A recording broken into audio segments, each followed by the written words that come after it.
ছাত্র বিক্ষোভে দমনপীড়ন ও ধরপাকড়ের মাধ্যমে যুক্তরাষ্ট্রের মুখ থেকে ভণ্ডামির মুখোশ সরে গেছে বলে মন্তব্য করেছে ইরান। এক্স বার্তায় এ মন্তব্য করেন ইরানের পররাষ্ট্র মন্ত্রণালয়ের মুখপাত্র নাসের কানানি। যুক্তরাষ্ট্র জুড়ে ফিলিস্তিনপন্থী বিক্ষোভ দমনের প্রসঙ্গে ইরানের কানানি বলেছেন, বাক স্বাধীনতা ও মানবাধিকারের মিথ্যা রক্ষকদের মুখ থেকে ভণ্ডামির মুখোশ সরে গেছে। একমাত্র ওয়ালটন এসি দিচ্ছে 1 বছরের রিপ্লেসমেন্ট গ্যারান্টি এবং কম্প্রেসরের 10 বছরের গ্যারান্টি।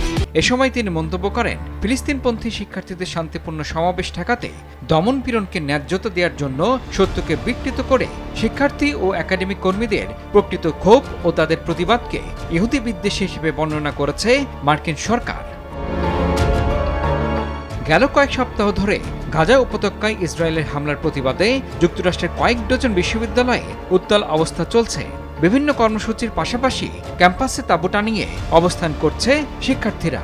এর জেরে ক্লাস পরীক্ষা বাতিল করেছে কর্তৃপক্ষ। সেই সঙ্গে ক্যাম্পাসে পুলিশ ডাকতেও পিছুপা হননি তারা। এমনকি পুলিশ এসে শান্তিপূর্ণ শিক্ষার্থীদের উপর চড়াও হয়েছে, গ্রেপ্তার করেছে 2000-এর বেশি শিক্ষার্থীকে।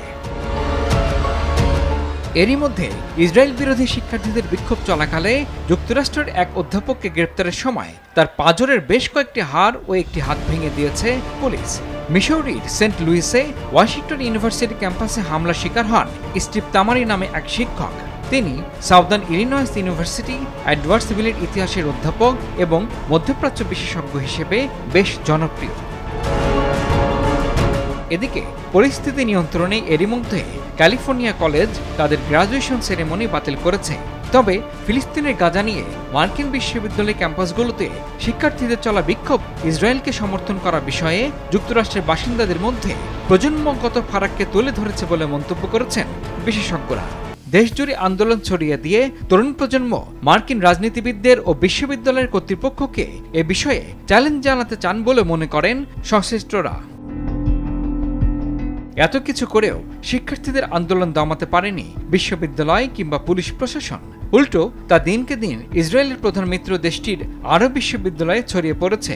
এমনকি মার্কিন শিক্ষার্থীদের এই আন্দোলন আমেরিকা, ইউরোপ ছাড়িয়ে এখন বৈশ্বিক রূপ ধারণ করেছে। ইমরুল হাসান, RTV।